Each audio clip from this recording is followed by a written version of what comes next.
¿Qué tal? Buenas noches. ¿Qué tal a todas las audiencias de la Fábrica de Artes y Oficios Faro Tláhuac, de la Red de Faros de la Secretaría de Cultura de la ciudad? Muy buenas noches a todas y todos. Les damos la bienvenida, justo 7:05 de la noche. Pues esta noche es muy emotiva para nosotras, nosotros. Hoy vamos a presentar un libro maravilloso y revolucionario, no solo en un sentido poético, sino en un sentido temporal, eh, en estos tiempos pandémicos.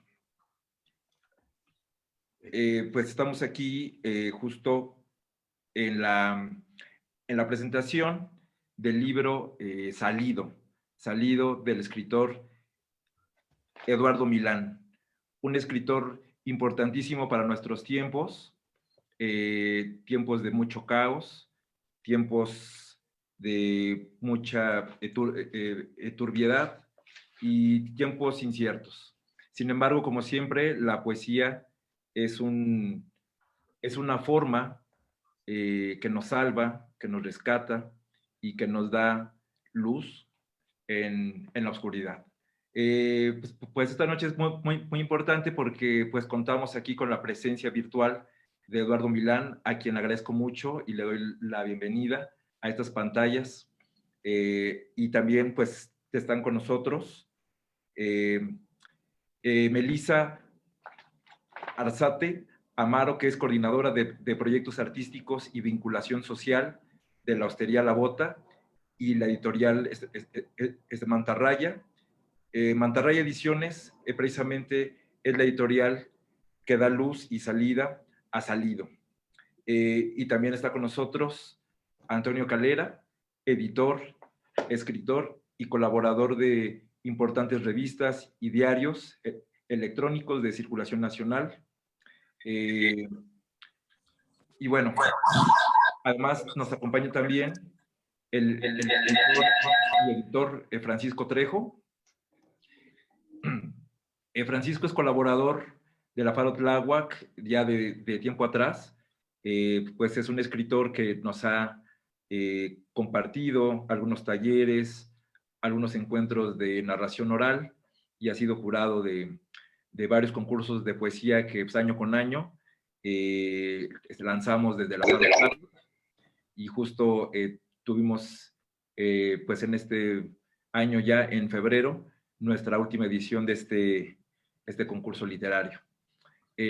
Pues muchas gracias a todos y a todas.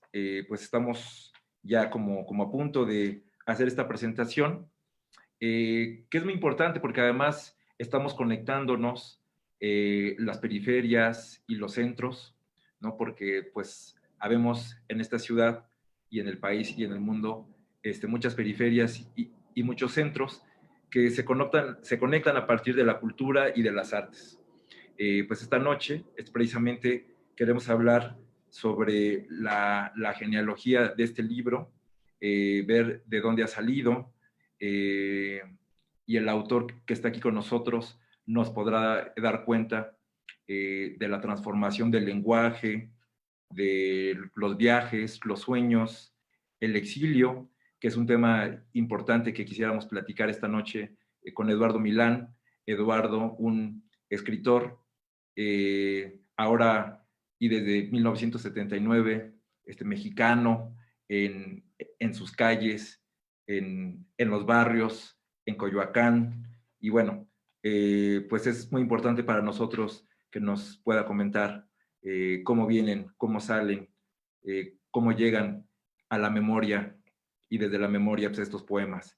Les damos la bienvenida. Muchas gracias. Mi nombre es Alejandro Rincón, responsable de la Faro Tláhuac.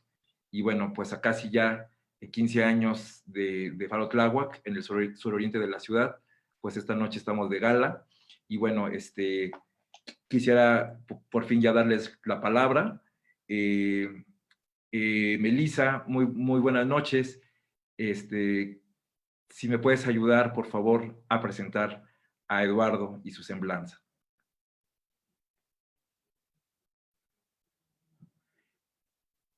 No está prendido tu micrófono. ¿Aquí me escuchan?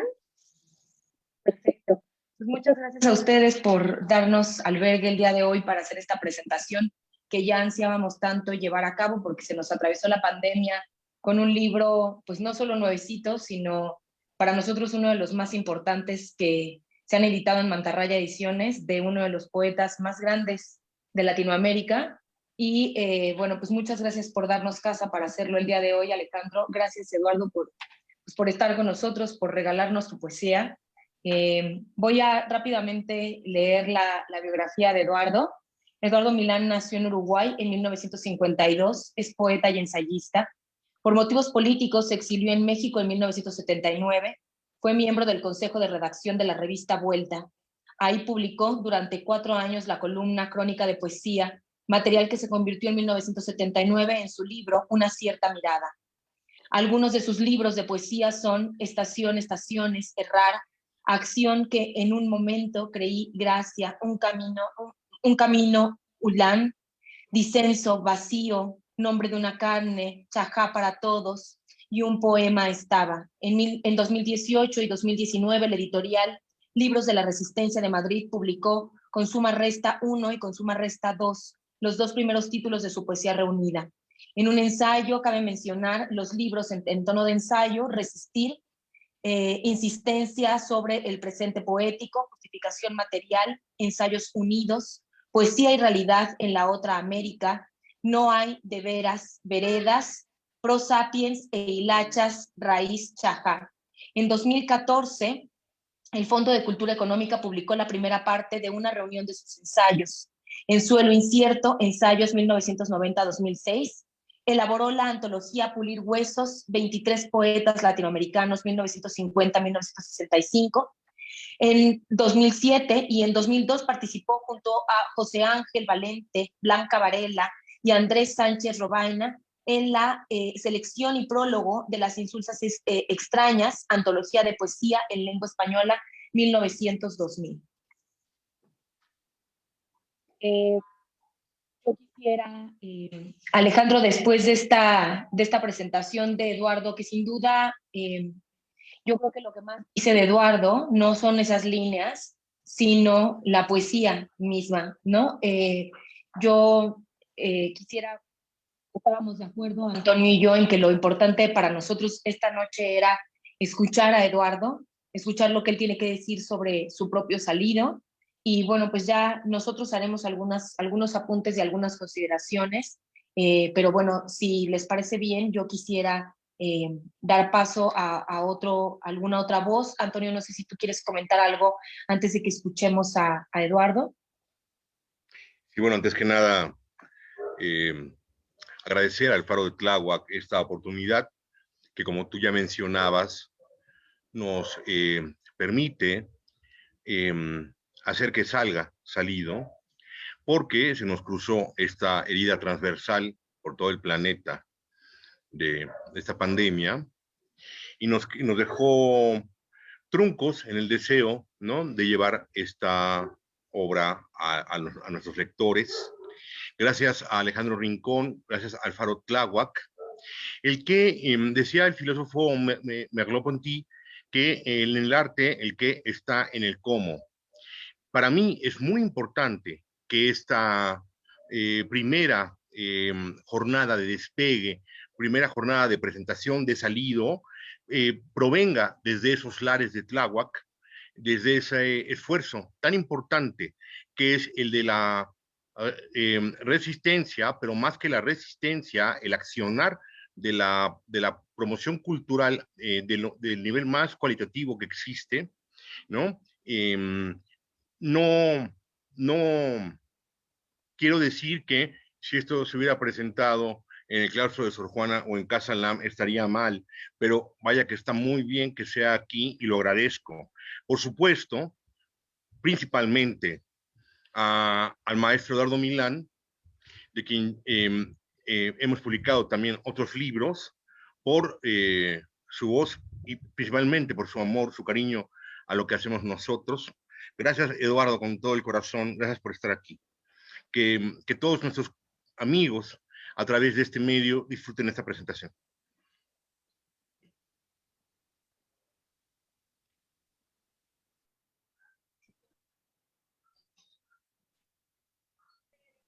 Disculpa, maestro, si pudieras prender tu micrófono. Gracias.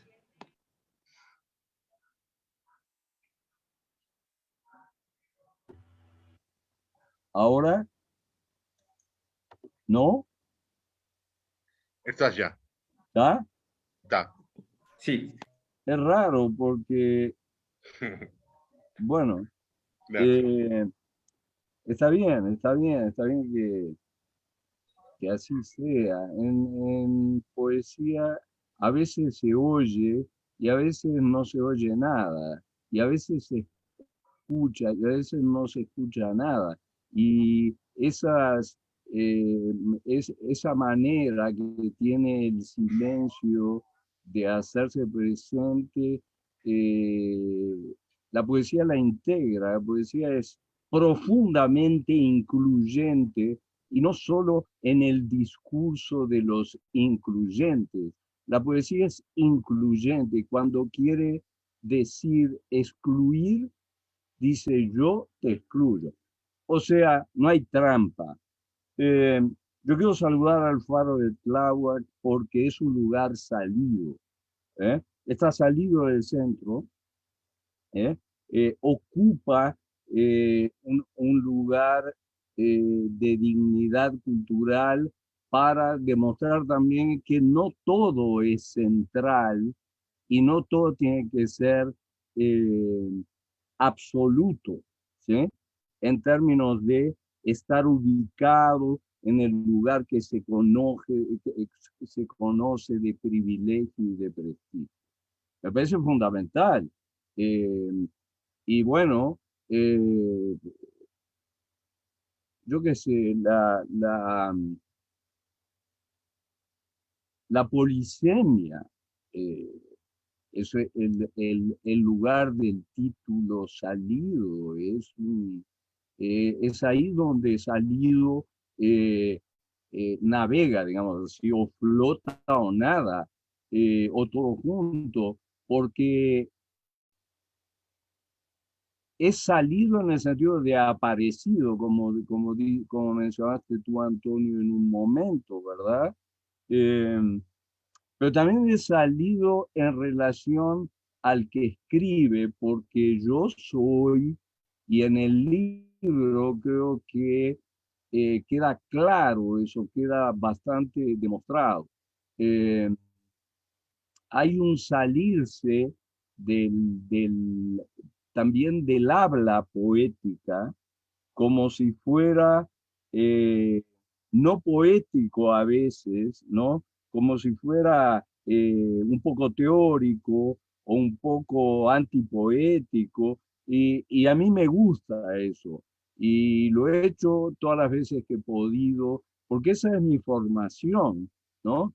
Yo no creo que la poesía esté donde siempre se dice que está la poesía. No, yo puedo creer que la poesía no está donde está la poesía. Es decir, hay muchos poemas que no tienen poesía, pero hay poemas que se salen de la poesía porque a veces la poesía es un lugar incómodo y esos poemas están salidos de poesía, pero no por eso dejan, dejan de tener esa estela que es de donde provienen, o esa huella, ¿eh?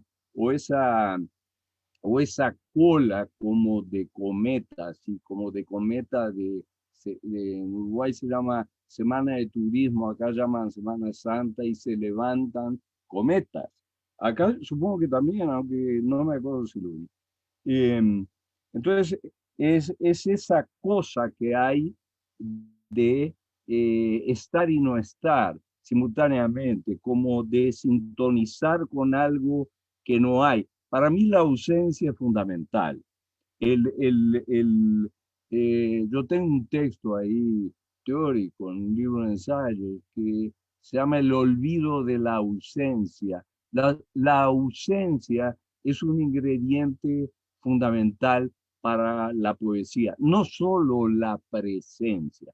Claro que la presencia virtual en la que estamos ahora cambia todo y probablemente si esto se expande como razón de ser, habría una como razón de ser de hábitat, ¿no? Pues habría un pequeño rasguño ontológico en todo eso, porque el ser cuenta con la presencia y la presencia cuenta con el físico, y vamos a llegar a un día que vamos a decir, te saludo en este día físico, como si el día no fuera, si el físico se hubiera ausentado del día. De manera que yo creo que hay muchos ingredientes ahí, y por eso el agradecimiento es mío. Digo, no quiero pelearme por agradecimientos, pero quiero decir que para mí es muy importante agradecer esto porque, primero, quiero mucho a Mantarraya, quiero mucho a Antonio y a Melissa, y porque sé lo que han hecho, el esfuerzo que significa editar hoy, que es como editar en el aire, porque es físico. Yo levanto el libro, ¿sí? Yo lo levanto. Es un libro que tiene un color precioso para mí porque es una mezcla de azul fuerte con esta guarda acá roja que me recuerda el ya lejano comunismo que me vino a avivar la Comuna de París el 18 de marzo, porque se conmemoró 150 años de uno de los actos más profundamente emancipadores en el gesto, y aunque los masacraron a todos, es decir, la garantía del triunfo para mí no es garantía de nada, eso es un valor olímpico, también se puede perder, y la poesía tiene más que ver con la pérdida que con la ganancia. Siempre insisto en eso, eso para mí, ya no sabemos qué son los valores a esta altura del campeonato, pero yo diría que en la reposición de un sistema de referencias que vamos a tener que hacer para salir más o menos parados de esta pandemia, va a haber que revisar ciertos valores dados por hechos, ¿sí? Y cuando estemos revisando, yo creo que el David Grauber, uno de los teóricos, inventores del Ocupa Wall Street, hablaba de una antropología de la actitud, no una antropología del logro. El ser humano también tiene que ser un ser de actitudes. Las actitudes importan, no es aquello de o gano o de lo contrario no valió nada, no, nos jugamos la vida, ¿sí? Hay está sedimentado el piso de gente que ha caído defendiendo cosas que perdieron. La humanidad no solo es este aparecer milagroso rodeado de simpatizantes. De manera que todo eso es salido.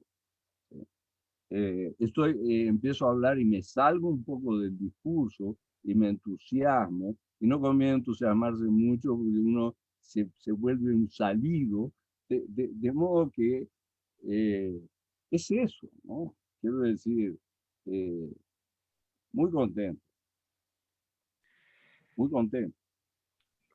Antonio, digo, no tengo, a partir de este momento que yo digo muy contento, me empiezo a repetir, o sea que todo sobra. Maestro, pero bueno, nos comentaste pues muchas claves, ¿no? Del hacer poesía y del sentirla en un sentido precisamente de lo que entra para lo que sale, porque justo las ausencias te rememoran pasos, sonidos, olores, lugares, y hay lugares que en donde estás incluso los silencios, que los mencionas aquí en algunos de tus poemas, son esos silencios que te permitan hablar contigo, que te permitan hablar pues con esas calles cuando uno va caminando, buscando en los callejones esos pues islotes, esos bares, esos cafés. De repente ahí van surgiendo estas ideas que configuran estos tropos, formas, y bueno, te dislocan el lenguaje, ¿no? Y decías cosas muy importantes. Hay muchas pérdidas, pues más que ganancias, y es una contabilidad interna que uno va siendo consciente precisamente con los años de todo lo que uno va perdiendo, ¿no? No solo esa fuerza física, sino pierdes cosas que de verdad te eran a lo mejor un poco más banales en algunos casos, pero en otros casos vas perdiendo amigos, vas perdiendo sensaciones, vas perdiendo rutas, pero lo que no se pierde, como diría la canción, son todas esas vivencias, ¿no? Y quiero hacer un puente con Toño porque Toño nos ha permitido, a partir de Mantarraya, llegar a distintos islotes, a distintos encuentros, ¿no? Y precisamente en La Bota, a quien mandamos pues un gran saludo desde acá a toda su comunidad de asiduos, que seguramente ahorita en este momento están disfrutando unas tapas, pues unas grandes chinampas. Pues ahorita están degustando y seguramente muchos están en el pensamiento de lo que han perdido, de lo que han dejado, pero que están gustosos de comer manjares, de ver pues escenas barrocas.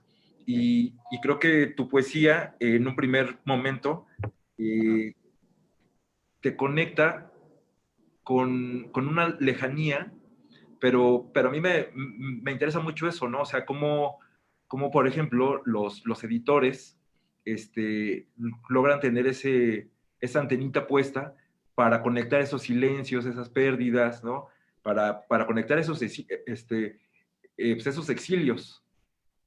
No sé, Toño, ¿qué es de los 5 libros que llevas, que llevan editados como Mantarraya de Eduardo? ¿Por qué salido en este momento es muy pertinente? Bien, pues buenas noches de nuevo. Hay que decir que la gente que está ahora en Hostería La Bota nos está escuchando, tiene los libros en su mano y están en las pantallas escuchándonos ahora en esta presentación.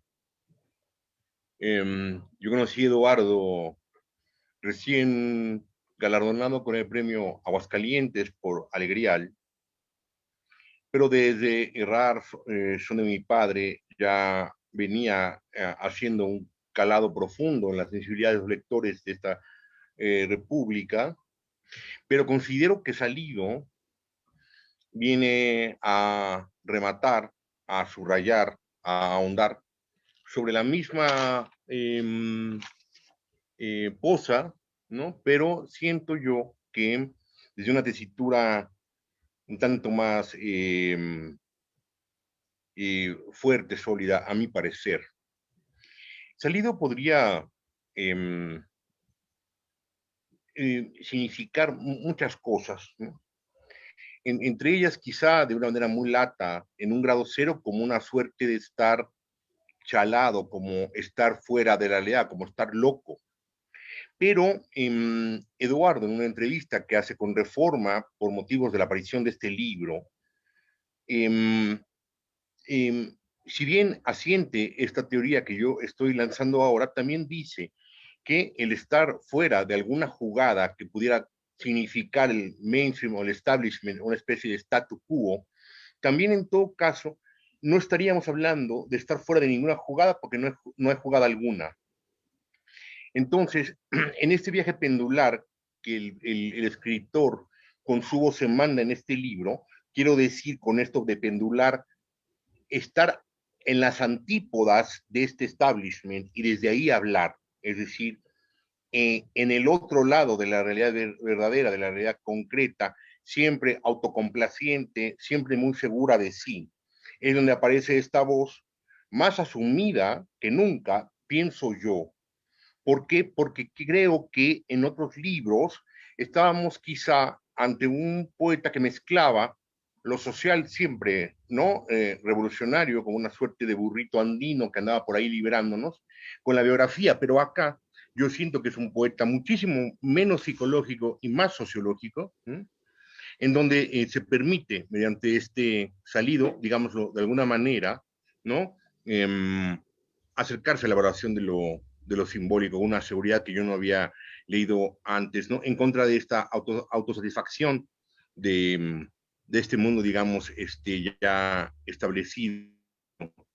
Entonces, no es un salvoconducto, nunca para Eduardo, la poesía, es decir, como una forma de nada más paliar menormente lo que nos acontece, sino que quiero pensar que es una cosa absolutamente humanista, no es una salvedad, sino es una cosa que se fragua bastante armada, ¿no? Contra, incluso en este caso, quiero pensar eh,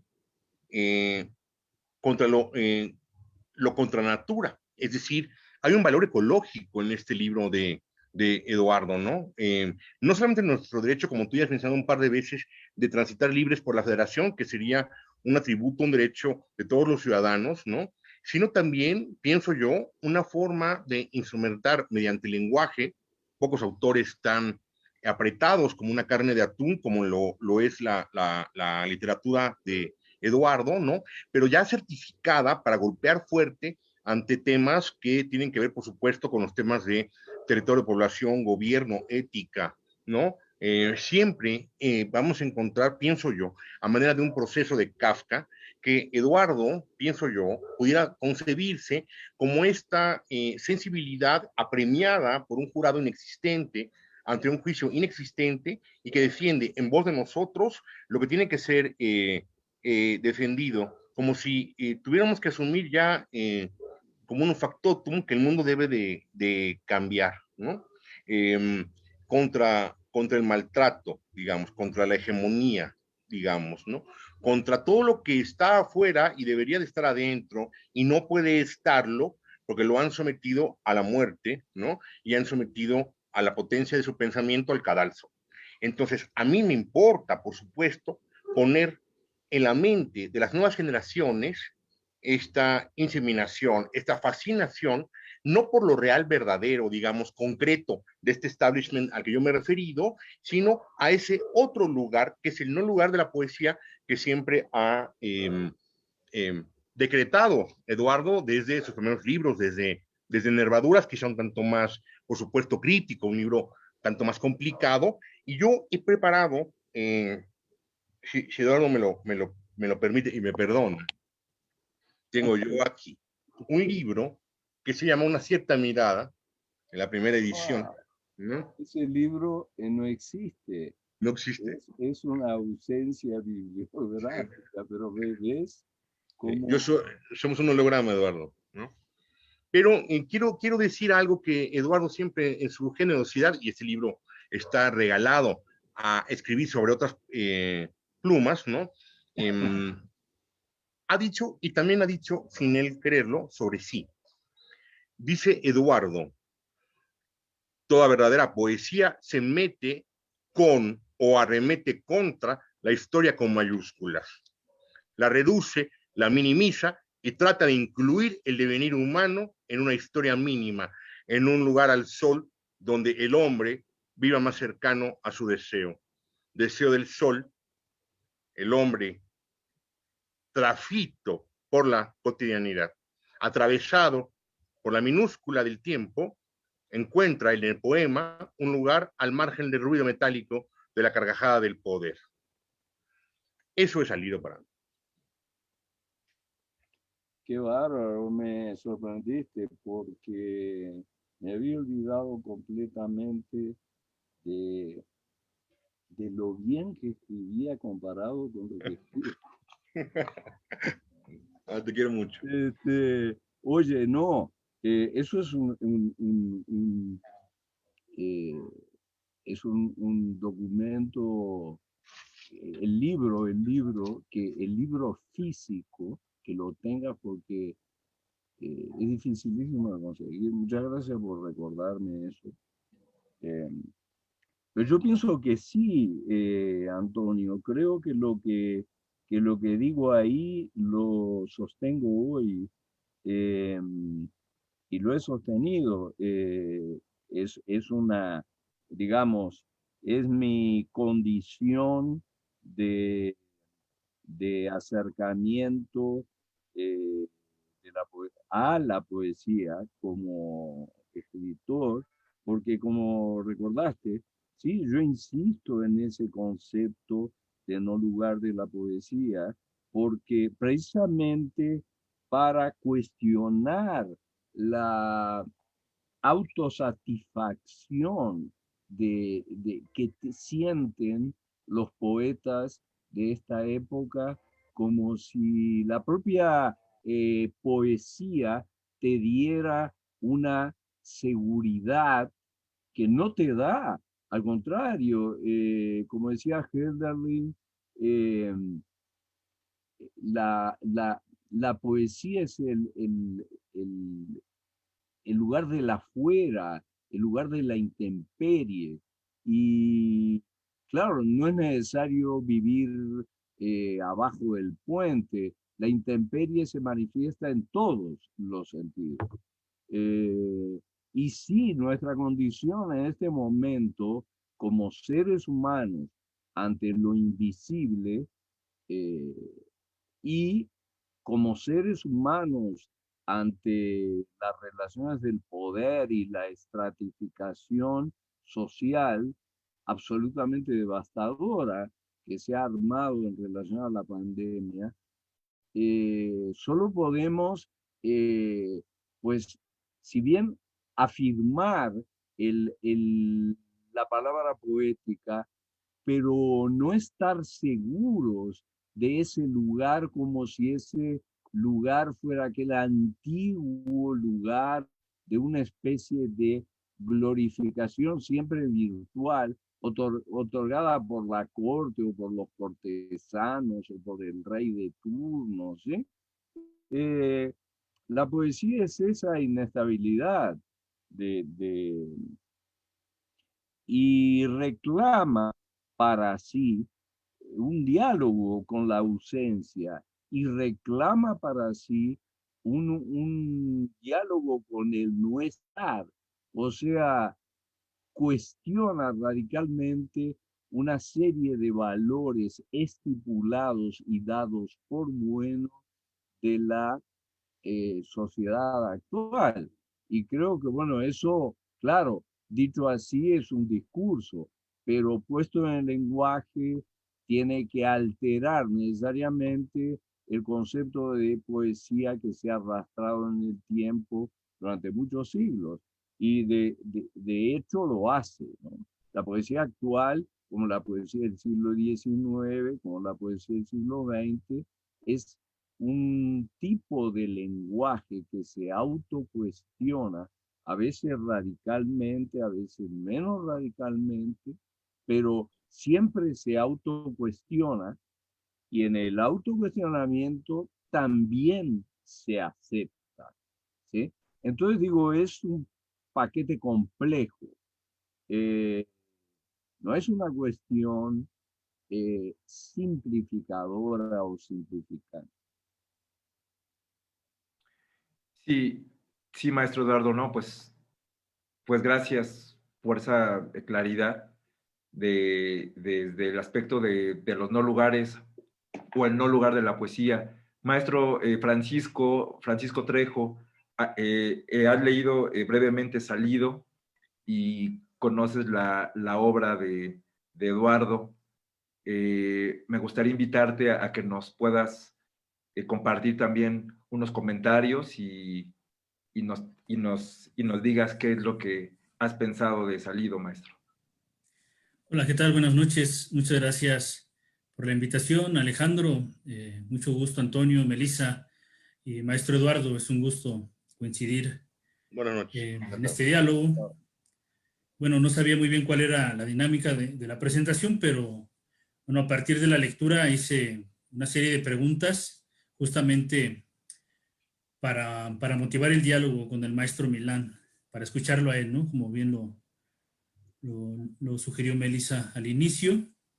Y bueno, el primer apunte que hice aquí para preguntarle al maestro Milán a propósito de mi lectura es la siguiente. Este libro, sin duda, tiene de trasfondo la meditación de un tema en específico, el exilio como estrategia de sobrevivencia y el exilio como experiencia del lenguaje. Lo que puede un poema, los signos insolventes, inseguros, nada confiables. Es común en un libro de poemas con temática de destierro, sobre todo en el momento preciso de la transhumancia y la llegada al territorio de refugio, encontrar a la sustancia de la elegía, como lo apuntaba Claudio Guillén, algo así como el herido tipo canto, el herido de esta época, haciendo citas de los versos de Salido. Aquí, maestro Milán, entregas un discurso en el que la voz lírica no se lamenta, sino medita acerca del hecho histórico y el lugar del individuo en el presente, después de la violencia y el trauma, los archivos y la búsqueda de la identidad fracturada. En sí mismo este libro es una forma de restitución. No se lee la voz del herido tipo canto, sino se reflexiona acerca de lo que posiblemente motivó la lamentación en otro tiempo. En tu caso, ¿cómo fue ese salto de la herida a la lamentación? Si bien el exiliado nunca vuelve del exilio, siguiendo a Saúl Ibargüen, ¿cómo siente? ¿Cómo piensa su éxodo y su transhumancia, una vez que se decreta la finalización de una dictadura militar? ¿Cómo es el paso del exilio a otra categoría restitutiva, como puede ser el desexilio? ¿Cómo se sale del llanto y se entra al pensamiento?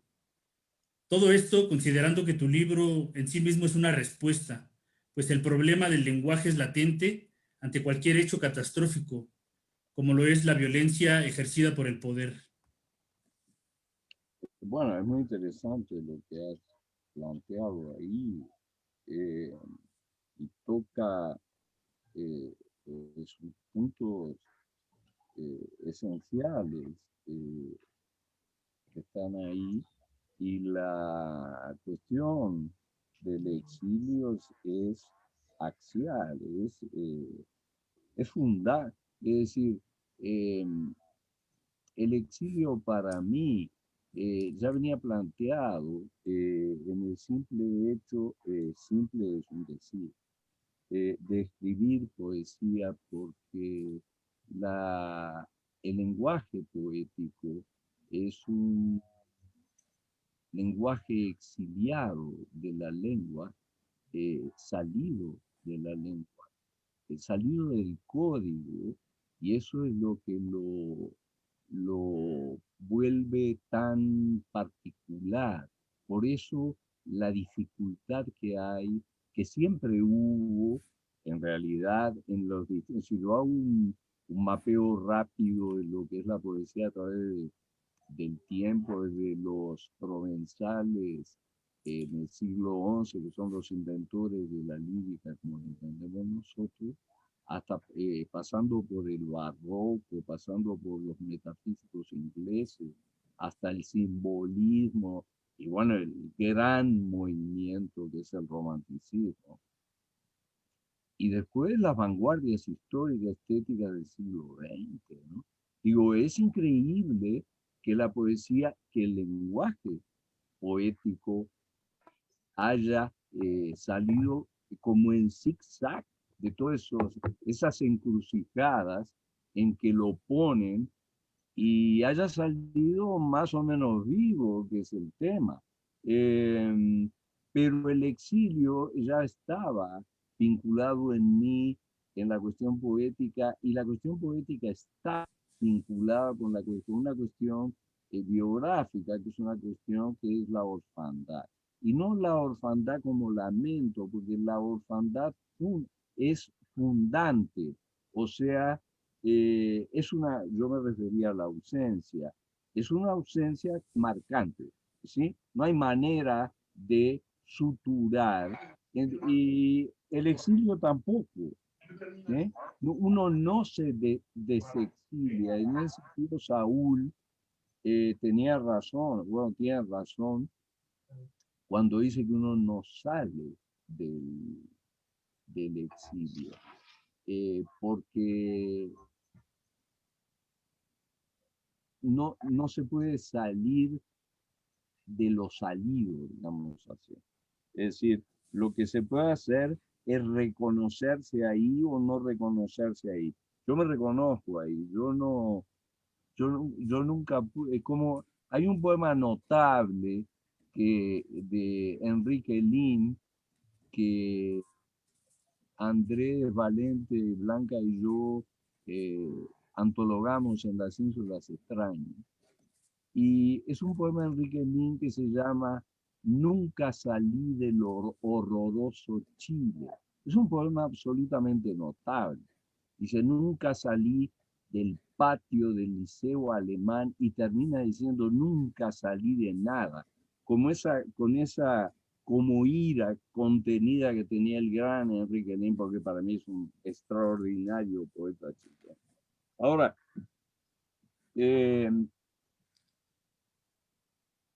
eso no quiere decir que eso sea marcante, pero el exilio siempre está presente porque incluso es una manera de mirar el lenguaje y de situarse en el lenguaje, que es una manera de situarse en el lenguaje como desde afuera, así, como si el lenguaje estuviera ahí y uno no estuviera dentro del lenguaje, sino como un poco afuera del lenguaje. Y escribir fuera entrar al lenguaje y luego dejar el lenguaje, ¿sí? Y una cosa así. Entonces, o sea, es una manera del hablar poético. Eh, yo creo que es un libro particular en el sentido que tú dices, Francisco, porque sí, yo creo que es el libro más exiliar, para decirlo así, que yo he escrito. Siempre está presente por mención, ¿no? Es verdad, en lo que yo hago, he escrito sobre eso, he escrito sobre poetas que son exiliados y he planteado el exilio como tema y tal.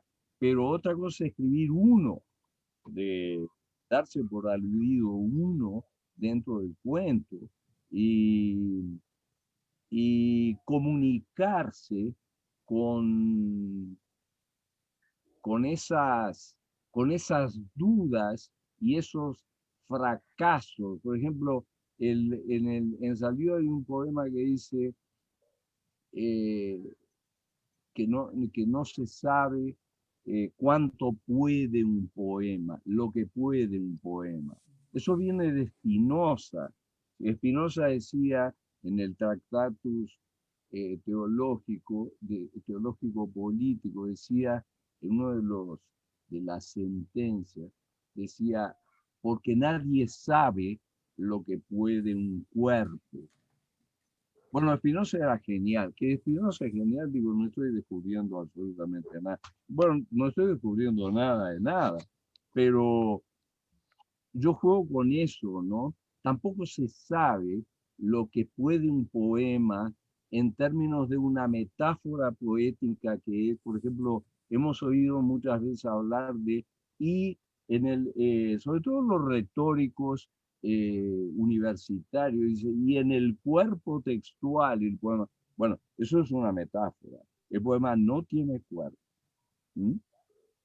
Nosotros tenemos cuerpo y Spinoza habla del cuerpo, ese nuestro, no del cuerpo textual del poema. No, es tipo de cosa bonita para doctorarse y ser feliz con el título. Ahora, cosa respetable, muy respetable, pero quiero decir, es una metáfora. Ahora, nadie sabe lo que puede un poema, para mí es verdad, porque uno no sabe la capacidad de despertar que tiene un poema con esa forma de lenguaje en el que lo lee, ¿no? Es como si un Steiner decía siempre, bueno, no decía eso exactamente, pero decía que los clásicos dependían de alguna manera de nosotros. ¿Qué sería el Quijote sin un lector de hoy? ¿Quién sería Shakespeare, Hamlet? ¿Quién, eh? Al leer despertamos a lo que hay en la obra, dormido o esperando por ser despertado. De manera que es una labor de avivamiento, no es como decían los centroamericanos, que se levanten todos, o sea, que dejen de dormir, aunque el sueño es muy reparador, también en el sueño, como dice Jonathan Crary, entró el capitalismo. Muchas gracias, maestro. Sí, justamente el discurso meditativo es lo que me atrajo más de Salido. Y yo lo entiendo a la inversa, ¿no? Es como un salirse de lo que hay afuera para entrar a la reflexión. Y bueno, a propósito del discurso, hice una anotación aquí. Dice, el discurso meditativo nos lleva a un tiempo preciso, el presente. No extraña que en tus poemas se reflexione acerca del ensayo. De hecho, hay un texto que parece ser un ensayo sobre el ensayo en determinado contexto. No se puede, creo, enunciar la meditación fuera del presente. Llama mi atención el tiempo en este caso, porque recuerdo haberte escuchado hablar del presente como algo que está entre dos nadas. Cito puntualmente lo que dijiste en una mesa muy interesante junto a Sheptet Bayram y otras personas. Este acto de presente es a lo que puede aspirar el exilio. Atrás no hay nada, salvo la reconstrucción, y adelante no hay nada, pero no solo para el exilio, también para los migrantes y también para la especie humana.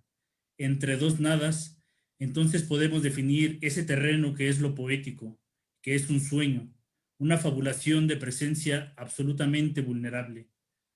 ¿Podrías ampliar este concepto del presente en relación con el discurso meditativo, predominante en Salido, y en relación con el proceso evolutivo del exiliado?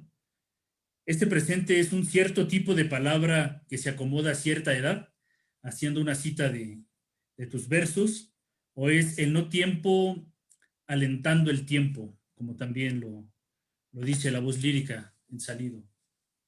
Mira, hay varias cosas ahí en el concepto de presente.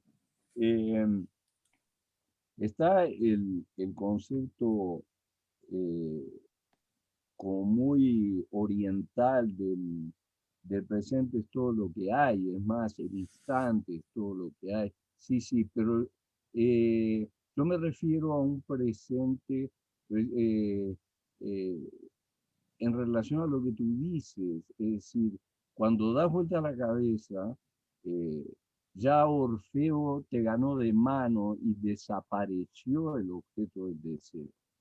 Y cuando miras hacia adelante y desde un presente que mira hacia adelante, te das cuenta que el sistema referencial cayó. Por ejemplo, ahora, aplicando lo que tú dices, lo que leíste, a este ahora, eh, nosotros no estamos como suspendidos, ¿sí? Claro que hay promesas y que mucha gente sueña con volver o pasar o dar un salto por encima de este hiato o esta cesura bastante macabra, por supuesto, que se ha llevado vidas y cuando uno quiere salir demasiado rápido, uno no puede olvidar lo que ha vivido y lo que lo vivido nos ha hecho hacer. Y precisamente entre las cosas que nos ha hecho hacer a lo que no tuvimos eh, la mala suerte o la otra suerte, pero la otra suerte dolorosa y peligrosa de ser informales y tener que jugarnos la vida en la salida, como muchos como los repartidores del mundo que volvieron millonario a Amazon. Por ejemplo, cuando tienes la suerte de no estar ahí, pues entonces meditas, ¿sí? Y meditas sobre tu vida independientemente de la edad que tengas. Yo ya tengo 68 años. Y meditas porque medita, porque eres un ser humano y el ser humano es un ser pensante, o era. Vamos a ver, vamos a apostar para que siga siendo, ¿sí? Probablemente el sistema económico sufra ajustes, pero queremos creer que el ser humano sigue siendo, después de esto, un ser pensante. De manera que lo que quiero decir aquí es lo siguiente: el meditar, el reflexionar sobre la poesía, sobre el lenguaje poético, eso es algo, primero, que aquí aparece como muy desarrollado, es decir, desenmascarado, como evidente, ¿no? Es una poesía reflexiva, autorreflexiva, y que asume lo que es como tal. Y yo creo que en ese sentido, primero, el poema se escribe en presente. Uno de las críticas que yo le hago, por ejemplo, aquello que se llamó en los 60 poesía comprometida, es que la poesía comprometida se escribía o se ponía en el lugar de la esperanza. Uno no puede escribir desde el lugar de la esperanza. Uno puede apostar por una transformación, pero el lugar desde el que escribe no es la transformación. Conclusión de lo que digo. Aquella poesía en su mayoría, hay excepciones, claro, era un desastre porque daba por hecho algo que ni siquiera se cumplió. ¿Sí? Es como Lenin diciéndole a los artistas soviéticos cuando los soviets toman enseguida el poder: señores, les encargo para mañana, porque así era Lenin, la formación y la planificación y la creación de obras nuevas, revolucionarias para el hombre nuevo. Entonces salen todos desesperados a lo ruso, así, ¿sí? Y se inventan un repertorio artístico que queda flotando en el aire, porque no hay hombre nuevo. Y no solo no hay hombre nuevo, sino que el señor Stalin se encargó de hacer pedazos en 24 horas y exterminar durante 50 a lo que quedaba de la memoria soviética. Quiero decir, hay que tener cuidado con el lugar donde se coloca, el lugar utópico desde el cual uno pretende escribir. Tú puedes escribir sobre la utopía, pero incluso Tomás Moro no se ponía en posición utópica cuando escribía utopía. Es algo que primero no existe y en segundo lugar se aspira. Bueno, no puedes dar por hecho. La poesía nunca da por hecho. El tiempo de la poesía es el haciéndose, no aquello ya construido, ¿sí? Porque eso ya, insisto en la mirada anticipada de Orfeo, el que te ganó de mano o de mirada. Están los referentes, pero lo tuyo es mirar al que mira. Eurídice ya desapareció. ¿Sí? Qué hermoso, maestro. Muchas gracias. Bueno, yo cierro aquí mi intervención. Ojalá que en otra oportunidad podamos dialogar más. Gracias, maestro. Muchas gracias, Francisco y maestro. Melissa, productora del libro, coordinadora de esta misión editorial, pues bueno, por favor, quisiéramos que que nos comentaras tus impresiones sobre este trabajo y sobre pues este libro que está fabuloso, es muy atractivo. Ya habló el maestro de los colores, pero dinos cómo es hacer este libro, y además sé que nos tienes una sorpresa por ahí para la comunidad de la Faro Tláhuac, por ejemplo, y quisiera mencionar rápidamente que nos están saludando, bueno, al maestro desde Uruguay, y bueno, saluda Martina Capdevila, es un gran libro, Milán sorprende de nuevo, saludos desde Tlaltizapán de Zapata, Morelos. También nos saluda por ahí al maestro Celia Beltrán, Alejandro Ortiz, saludos y salud, enormes amigos, enorme Eduardo, y un saludo cariñoso desde su hermana, desde Uruguay, Alicia Milán, Marta Capdevila. Mira, muchas gracias, ¿no? Y bueno, el gran Alejandro, un abrazo para él también, a mi hermana. Bueno, lo familiar se entiende que siempre te va, en este tipo de ocasiones, va a inclinar la balanza un poco a tu favor. Pero gracias, yo estoy,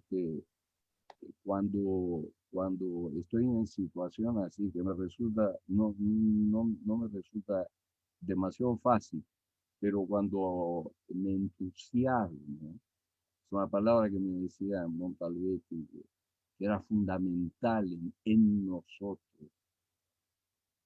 El entusiasmo es fundamental en esto. Si no te entusiasma, y bueno, mejor hay que ir dejando, ¿no? Y yo me entusiasmé, y la intervención de Francisco fue una cosa tan, eh, ¿cómo te diré? Tan profundamente interrogante, que me dejó pensando, todavía estoy pensando en eso, notable.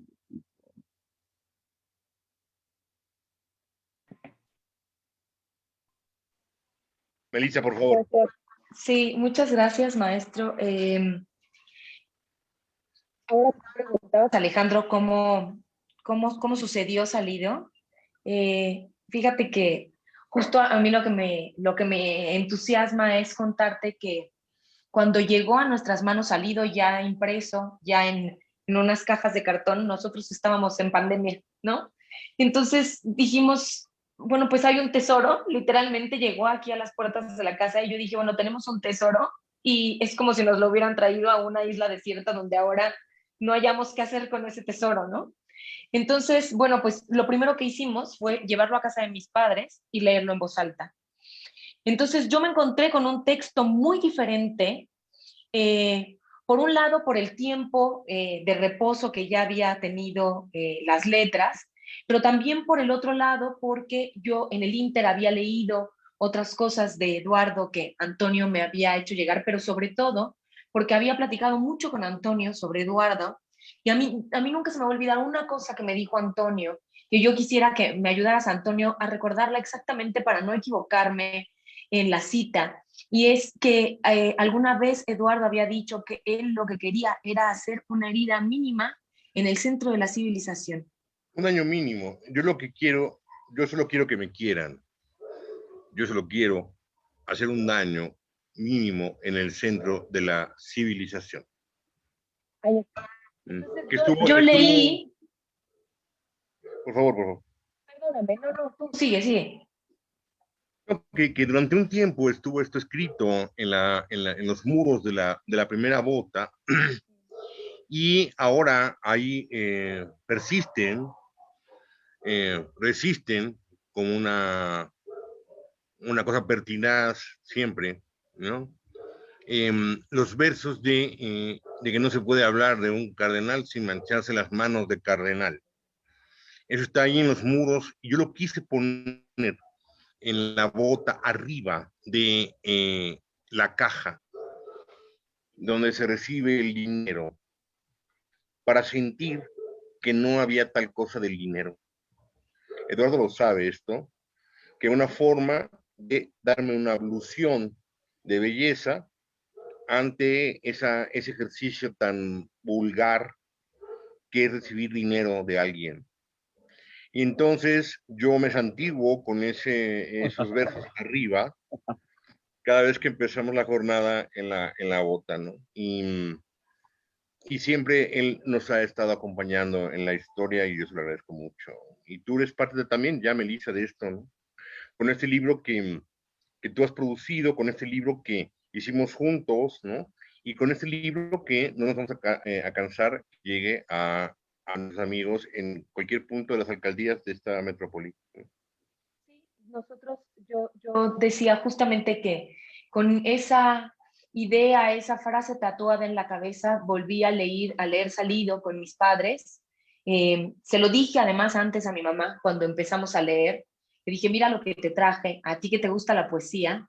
Y en una tarde leímos Salido. Yo me encontré con otro Salido, me di cuenta que, aunque suene a lugar común y aunque yo me he resistido todo este tiempo a escribir algunas líneas sobre el encierro y sobre el aislamiento, sí, para mí una de las experiencias más importantes de esta pandemia y del aislamiento fue recibir el Salido, porque fue para mí la posibilidad de abrirme a todas estas calles, Eduardo, de las que tú hablabas, sentirme como ese hombre entre los bultos de cartón, las cajas de cartón y las bolsas de plástico, rodeada del lenguaje. Creo que eso es, cuando tú hablas de la vulnerabilidad también en la que nos deja el lenguaje, yo pensaba en ti como en ese hombre que tú veías al pasar, al llevar a tu hijo en el coche, ¿no? Allí en las calles protegiéndose de la intemperie, porque tú eso haces con la palabra. Es una especie de herida para el lector que se ve desnudado y desprovisto de cualquier posibilidad de ser otro, y tú lo dejas a uno vulnerable a través de la palabra. Hay un regodeo en las posibilidades semánticas del lenguaje, en el trabajo de Eduardo en este libro en particular, pero también en la sonoridad del lenguaje y, digamos, en la musicalidad del lenguaje, lo cual lo lleva a uno como lector a una especie, que además voy a hacer una referencia que tú haces con relativa frecuencia, de una especie de rock and roll, ¿no? De referentes que tienen que ver con el rock and roll. Tú los abordas por allí. Y entonces yo decía, hay un regodeo tanto en la semántica, pero también en la musicalidad, en la sonoridad del lenguaje, que uno no puede escapar de ese efecto en tu trabajo, Eduardo, pero que en el caso particular de Salido, sí creo que alcanza una madurez como ya una cosa absolutamente macerada, donde el lenguaje se refugia en eso, pero lejos de que eso se convierta en un afeite, en un disfraz, en una cosa simplemente formal, hay una cosa de un regodeo, de un gusto por el lenguaje, un placer en el lenguaje, y es de entrada lo primero a lo que uno es habitado, a lo que uno es invitado al habitar el texto, a habitar ese regodeo en el lenguaje, a hacerse uno con el lenguaje y envolverse en el lenguaje, y entonces se vuelve un viaje doble por la orografía de la palabra. Creo que hay una referencialidad muy importante en este poemario específicamente a cierta temporalidad, por supuesto Uruguay, también a México, al contexto urbano, al rock, pero también a, por supuesto, las dictaduras, el dolor de toda Latinoamérica, sumergida en estos dolores que hubiéramos querido que quedaran atrás, ¿no? En las dictaduras que ya se fueron y los migrantes que ya avanzaron, pero que hoy en nuestro país tocas, Eduardo, toca que tu libro caiga en un momento en el que estamos experimentando precisamente otro momento de imposición, otro momento de apertura de nuestra cultura a una experiencia completamente nueva que ya habíamos olvidado, al menos ciertas generaciones como la mía no habíamos vivido nunca un sistema como el que estamos viviendo ahora, pero cae precisamente en esa oportunidad.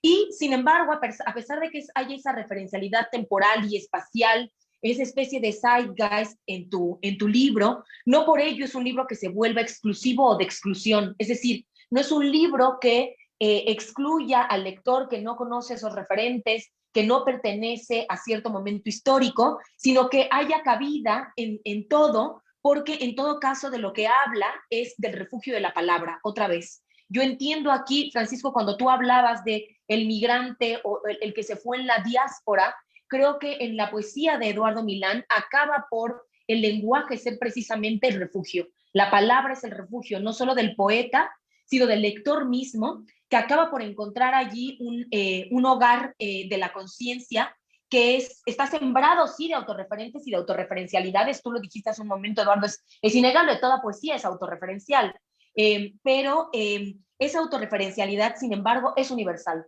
Para el individuo que te lea, creo que ustedes, Alejandro, nosotros, tenemos un público muy joven, de repente, que se acerca a nosotros y que de pronto uno diría, al recibir esto en las manos y decir, pensar de qué poeta se trata, uno diría, híjole, ¿cómo se va a enfrentar un muchacho joven, a lo mejor sin un conocimiento redondo, no solamente de la poesía, sino de un montón de referentes que le hagan, le perfilen, le den corporeidad a un mundo de ideas? Pero no es así, aunque ese joven no lo tuviera, hay una cosa que se vuelve todo el tiempo posible de asir en la poesía de Salido de Eduardo Milán, que tiene que ver con referentes que van mucho más allá de la temporalidad y de la espacialidad para hablar, como decía yo, en todo caso, de guerras, dictaduras, amor, pena, imperialismo, consumo, que haces una durísima crítica al consumo en nuestra sociedad,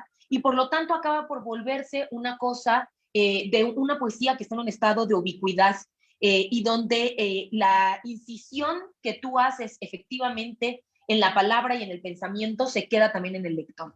Entonces, yo quiero decirte eso, Eduardo, como parte del equipo de Mantarraya Ediciones que hizo este libro.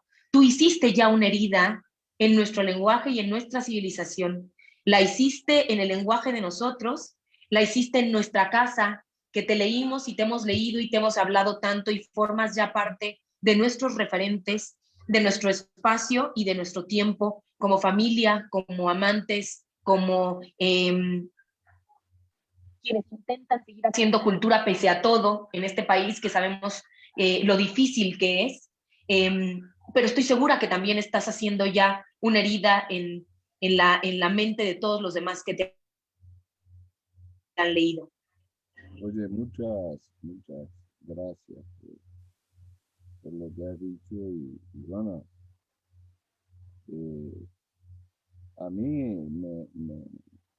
me conmueve el haber eh, transmitido ese sentimiento y porque sí, hay un deseo de, de, de transmisión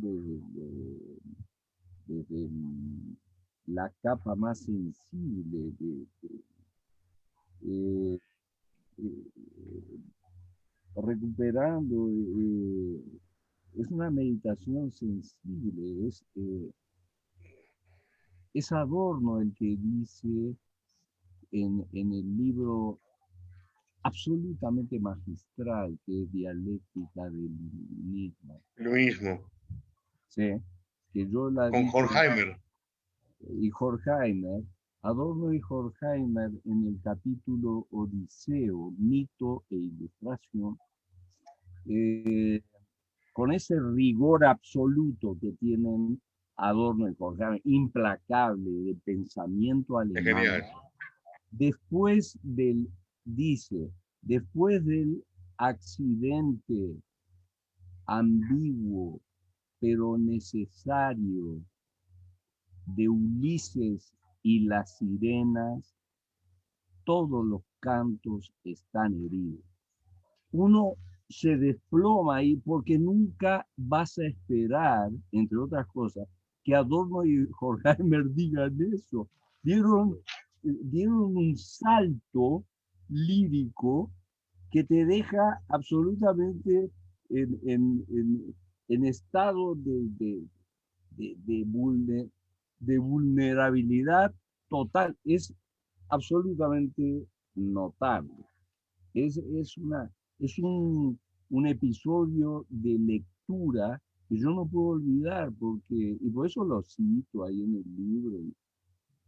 Pero es eso, quiero decir, ¿cómo?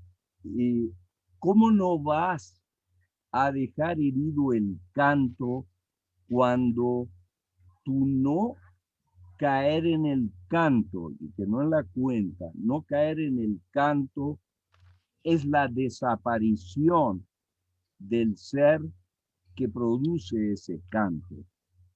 Las sirenas desaparecen, es decir, el haber hecho trampa, porque el señalamiento es un señalamiento materialista correcto de Adorno y Horkheimer, y por eso se llama dialéctica, ¿no?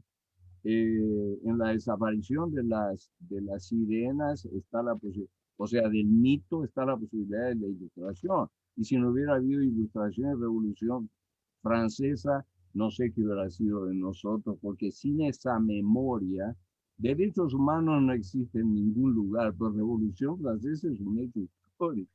O quiero creer, ilustración también. Ese cálculo de Ulises es decir, lo maravilloso del canto desaparece por el cálculo, la premeditación y la alevosía del otro que quiere tener acceso a lo maravilloso y salir vivo. Ellos lo plantean como el nacimiento de la mentalidad del cálculo, o sea, la mentalidad de la ganancia, que es la mentalidad del sistema. Ahora, que se hayan llevado, que para dar el salto dialéctico, se haya llevado Ulises a las sirenas de arrastre, me parece todavía imperdonable. Ahora, es eso, ¿no? Todos los cantos están heridos. Es decir, cuando yo escucho a Bob Dylan, Melissa decía, el rock siempre está, bueno, como tú sabes, Andrés, yo era rockero. No es una cosa así que ¿sabes qué te quería contar que me gustó Led Zeppelin? No. Es decir, era cierto en la cosa. Es decir, yo estuve ahí. Ahora, lo que te quiero decir es que incluso el canto, a Dylan le dan el premio Nobel y se ofende Vargas Llosa. Mala suerte, porque el canto de Dylan es un canto herido, siempre lo fue. Y no es que no sepa cantar, lo hace a propósito. Y cuando te preguntas, bueno, ¿y este canta así? Y le dan el premio, ¿no? Sí, y le dan el premio Nobel, fíjate. O sea, el canto no es ese cuerpo puro, sin resguardo de la agresión exterior. El canto es vulnerable.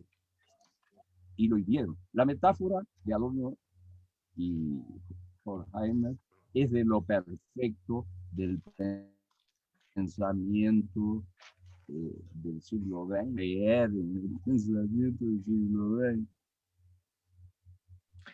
Agamben dice, el pensamiento es el coraje de la desesperanza.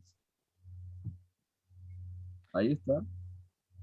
Eduardo, tan luminosa es tu poesía como tus ensayos. Lo son también, y lo que nos acabas de compartir a respuesta de los comentarios de Melissa, que precisamente son un destello muy importante acerca del pensamiento. Y Melissa, quisiera retomar, te ha llamado la atención mucho esta parte de la musicalidad y la música, el rock, en este libro.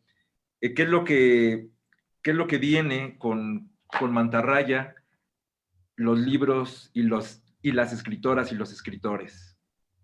Mira, de entrada te digo que nosotros tenemos ya ahora disponible, salido con nosotros en nuestras redes, pero también por supuesto en La Bota, yo quisiera comentarles que hemos decidido que haya 20 ejemplares gratuitos firmados por Eduardo para que vayan por ellos, los regalamos. Es un obsequio que quiere hacerles Mantarraya Ediciones, porque antes que otra cosa estamos felices de que este libro por fin esté pudiendo llegar a las manos de la gente. Esa es la intención de que uno haga cultura, que estamos convencidos de que la cultura es el centro de cualquier civilización y mucho más una que está en emergencia como la nuestra.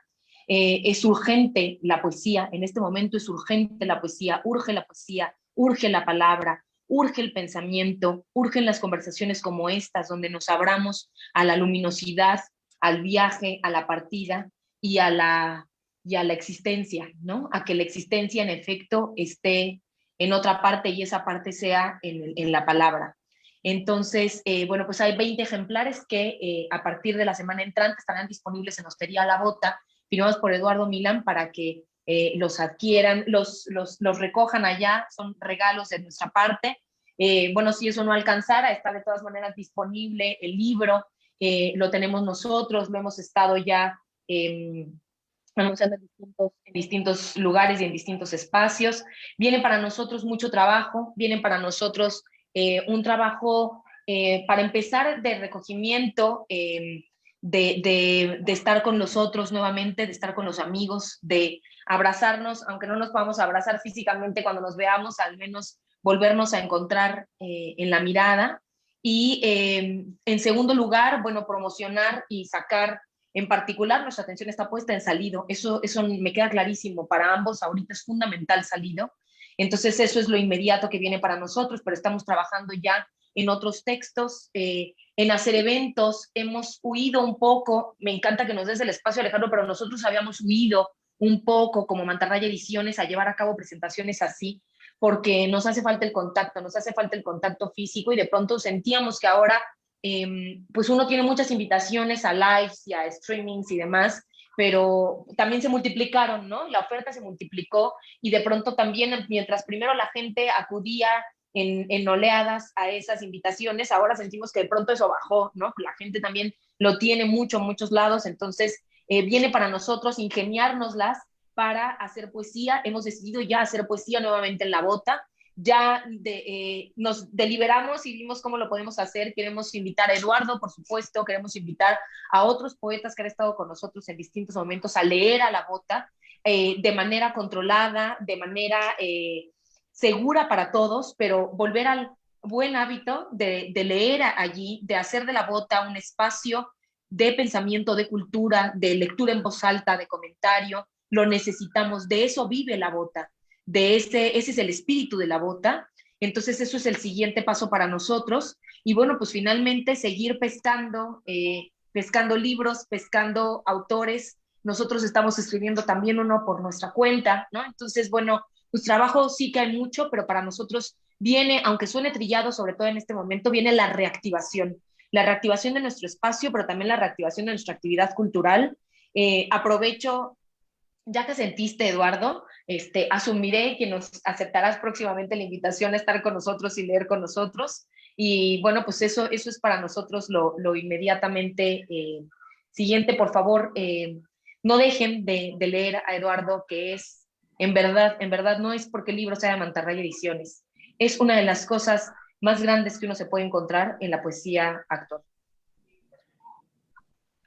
Pues muchas gracias, Melissa, y pues muchas felicidades por esta labor que estás encabezando de justo dirigir pues un gran equipo en conjunto, que es Editorial Mantarraya, que además es un equipo muy importante, interdisciplinario, y además pues se la están rifando literalmente en esta reconstrucción de una nueva realidad a la que tendremos que estar generando pues, otra vez formas de acercamiento con mucha responsabilidad, en lo que, pues bueno, pues todas las poblaciones logramos ser, pues de alguna manera, pues vacunadas, en lo que hay que seguir, pues teniendo estas medidas, pero es muy importante lo que estás diciendo, ¿no? Necesitamos otra vez el encuentro, el acercamiento y el que ustedes aperturen estos lugares y hagan un esfuerzo de mucha valentía y de mucha resistencia, pero yo sé que con mucha pasión, pues es muy importante para la gente, no solo la gente de la vida, de las ideas, del pensamiento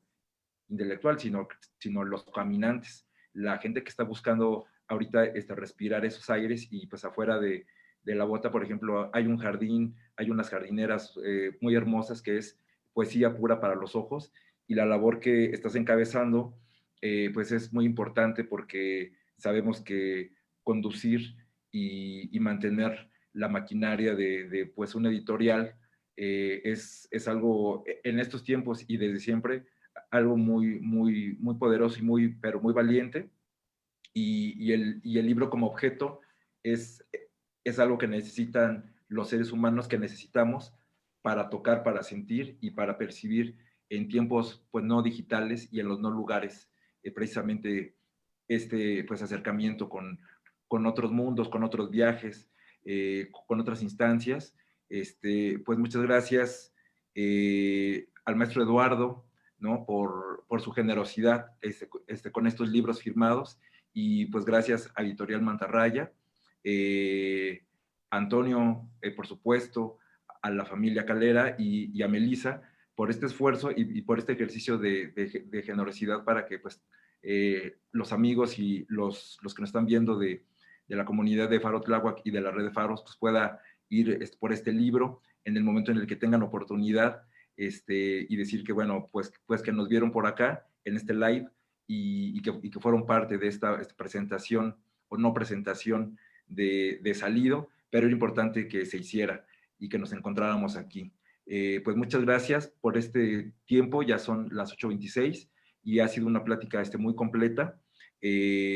Amor. Pues gracias de verdad. Que Francisco, Antonio, muy importante esa labor que lleva la bota y es importante que los amigos se convoquen para seguir compartiendo la poesía, si no en primavera, en verano y en todo el año, ¿no? Y adelante. Bien dicho, Flaco.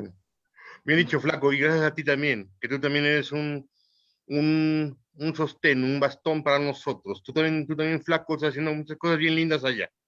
Y yo te agradezco también a ti como promotor que abras estos espacios, porque también eres grande. Gracias al nuevo Chajá de Uruguay, que lo queremos tanto. Y nos vemos pronto y te recuerdo que la última vez que estuve en un lugar público fue en el Festival de la Bota, donde leí, después me enclaustré. Y bueno, nosotros, Flaco, mira, cuando ya se pueda, estaremos ahí juntos otra vez y nos vamos a dar un abrazo bien largo. Ok. Suerte para todos. Gracias por todo. Muchas gracias. Gracias, Francisco, el Faro de Tláhuac, gracias. Muchas gracias. Años, venga, resistencia, venga.